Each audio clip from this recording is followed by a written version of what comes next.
வணக்கம், நான் உங்கள் யஷ்வந்த் குமார். எனக்கு நம்ம சேனலில் ரொம்பவே சுவையான மசாலா பிரெட் டோஸ்ட் அண்ட் அது கூட ஒரு ஈஸியான மின்ட் மயோ செய்கிறது எப்படின்னு பார்க்க போகிறோம். இப்போ இந்த ரெசிபிக்கு தேவையான இன்க்ரீடியன்ஸ் அண்ட் இது எப்படி செய்கிறதுன்றதை பார்ப்போம். இங்கே ஒரு பவுலில் 1/4 கட்டு அளவு கொத்தமல்லி மற்றும் புதினாவை நறுக்கி வச்சுருக்கேன். இதை கொஞ்சமாக தண்ணி சேர்த்து நல்லா ஃபைன் பேஸ்ட்டாக அரைச்சி எடுத்துக்கோங்க. அதன் பிறகு இதை 100 கிராம் அளவு மயனேஸோடு சேர்த்து ஒன்றோடு ஒன்று நல்லா கம்பைன் ஆகிற அளவுக்கு ஒரு முறை இதை நல்லா கிளறி விட்டுக்கலாம்.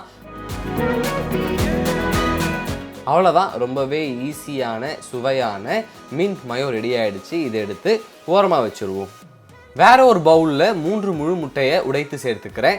கூடவே 1/2 டீஸ்பூன் அளவு மஞ்சள் தூள், 1 டேபிள் ஸ்பூன் அளவு சர்க்கரை, 1 டேபிள் ஸ்பூன் அளவு பொடியாக நறுக்கிய பூண்டு மற்றும் கொத்தமல்லி, தேவையான அளவு உப்பு, கடைசியாக 50 ml அளவு காய்ச்சாத பால் சேர்த்து எல்லா இன்க்ரீடியண்ட்டும் ஒன்றோட ஒன்று நல்லா கம்பைன் ஆகிற அளவுக்கு ஒரு விஸ்கி யூஸ் பண்ணி இதை நல்லா மிக்ஸ் பண்ணிக்கிறேன்.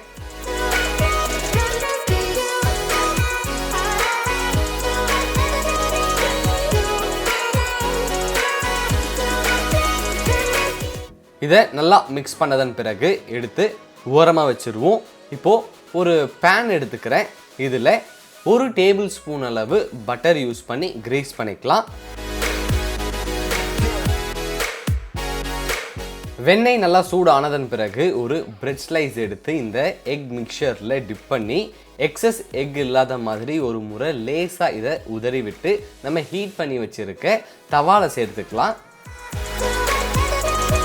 சிறுந்தியில் வச்சு ஒரு பக்கம் நல்லா பொன்னிறமாக வர அளவுக்கு இதை நல்லா குக் பண்ணிப்போம். அதன் பிறகு இதை நம்ம மறுபக்கம் திருப்பி விடலாம்.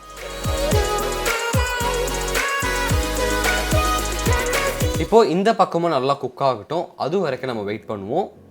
2 பக்கமும் நல்லா சூப்பராக குக் ஆகிடுச்சு. இப்போ இதை எடுத்து வேற ஒரு பிளேட்டில் மாற்றிடுவோம். இதே மாதிரி மீதமுள்ள எல்லா ப்ரெட்டையும் இந்த எக் மிக்சரில் டிப் பண்ணி எடுத்து தவாவில் போட்டு ஃப்ரை பண்ணி எடுத்துக்கோங்க.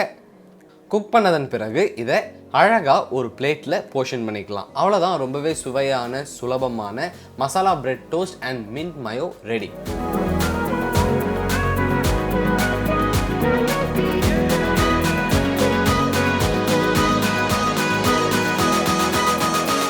ரொம்பவே சுவையான சுலபமான masala bread toast and mint mayo செய்கிறது எப்படின்னு பார்த்துட்டோம். இந்த ரெசிபி உங்களுக்கு பிடிச்சிருக்க நம்புறேன். மறக்காமல் வீட்டில் ட்ரை பண்ணி பாருங்கள். ட்ரை பண்ணி பார்த்துட்டு உங்களுடைய ஃபீட்பேக்கை கீழே கமெண்ட் பண்ணுங்கள். இதே மாதிரி இன்னொரு சூப்பர் ரெசிபியோட உங்களை நான் சந்திக்கிறேன். Until then bye from Yashwant.